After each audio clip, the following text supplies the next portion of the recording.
Welcome to Reporter's Notebook, where we talk to the Washington Examiner's top journalists about the stories breaking on their beats. I'm Jim Antle. I'm joined today by defense reporter Mike Brest. Mike, you had an interview recently with a former ambassador to Russia, and we're almost a year into the Russian invasion of Ukraine. What were some of his insights as to how the war is going and what maybe Russian President Vladimir Putin wants? So one of the big takeaways that I had from my interview with Ambassador Sullivan is that he said that Russian President Vladimir Putin won't stop the war until he is convinced he can't win. Mm-hmm. And it's such a basic sentiment, but it really does demonstrate where we are and where we're not. Mm-hmm. And so over the course of the first 10 to 11 months of the war, Russia has, time and time again, not accomplished the goals that Putin has set out. Right. He initially tried to conquer the capital and take over and was expected to in a matter of weeks. Mm-hmm. Didn't happen. They tried to refocus their efforts on the Donbas region, the disputed region in the east. Haven't had significant success there either. Right. They keep having to reshift their goals, and yet somehow, according to the ambassador, Putin still isn't convinced that he's going to lose.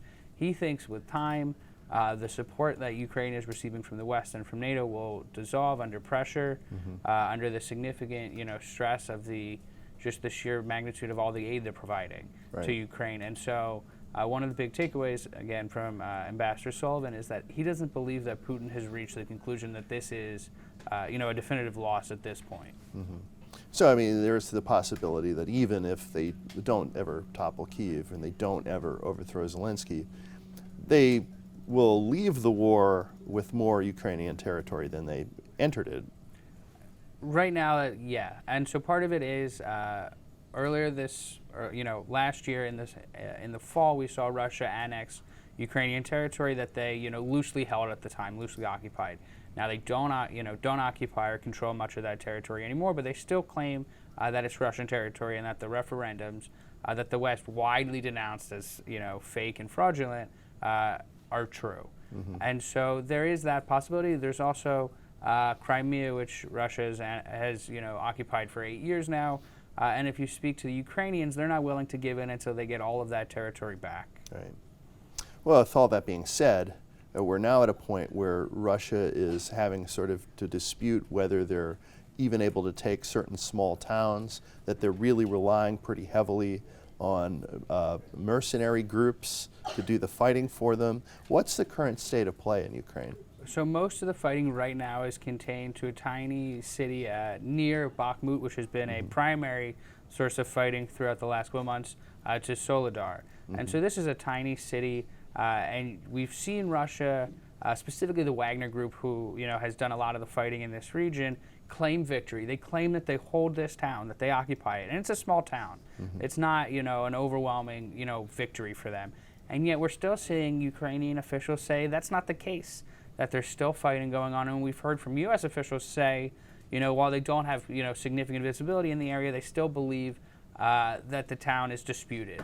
And so it really is a far fall from, their initial ambitions of trying to topple and capture Kyiv. And so it really does show, some of the scale of their operations at this point.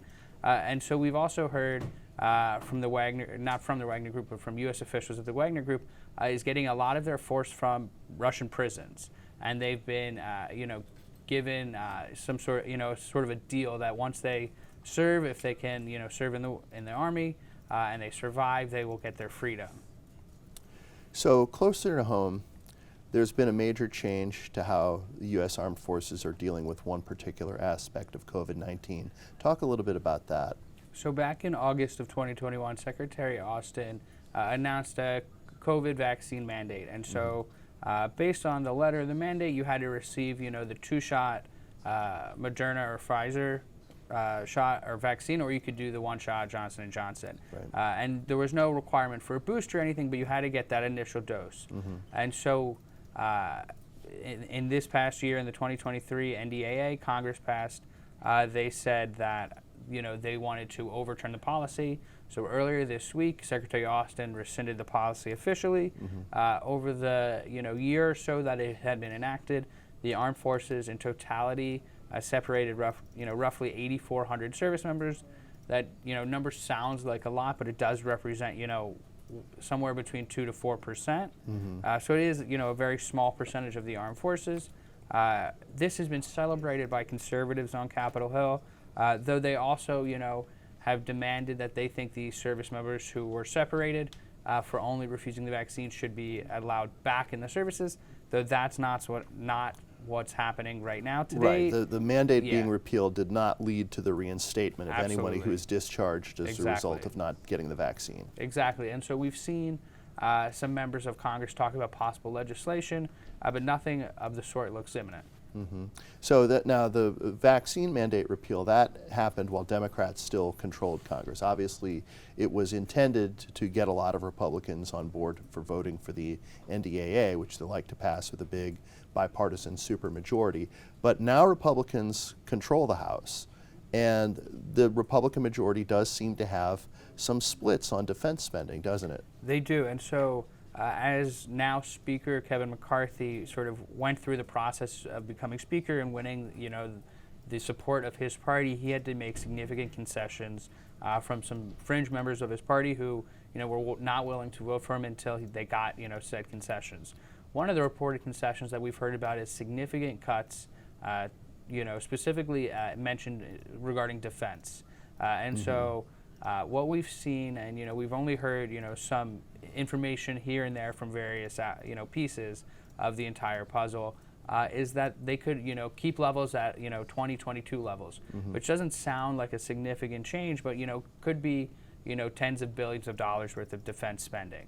Now we've also heard a handful of Republicans say there is not enough people in the party to support separate legislation to actually cut defense spending. Right. Democrats, some progressive agree with cutting defense spending, but by and large, there is not expected to be overwhelming support for significant cuts to defense spending. I mean, historically speaking, Republicans have generally been the party of larger defense budgets with a commitment to defense spending. Absolutely, and we've heard from Republican defense hawks like Mike Gallagher, the congressman from Wisconsin, go as far to say, there aren't that many people in the party who support this, even though he supported, Speaker McCarthy and wanted him to get the position. He recognizes, or at least he says, there really isn't, support for significant cuts to the military. But as we saw with the Speaker vote, you've got really small majority, and when you need to get to 218, you sometimes have to appeal to people who maybe don't represent the biggest faction of the party. Absolutely, and so that is something we've seen, and it's one of the aspects of a divided Congress with a small majority one way. And so time will tell what exactly happens, or if these the small group of conservatives who want to cut defense spending could team up with the progressive who generally agree on that one aspect. Time will tell what will happen. Thank you, Mike. You can read Mike and the rest of our national security team's coverage at washingtonexaminer.com.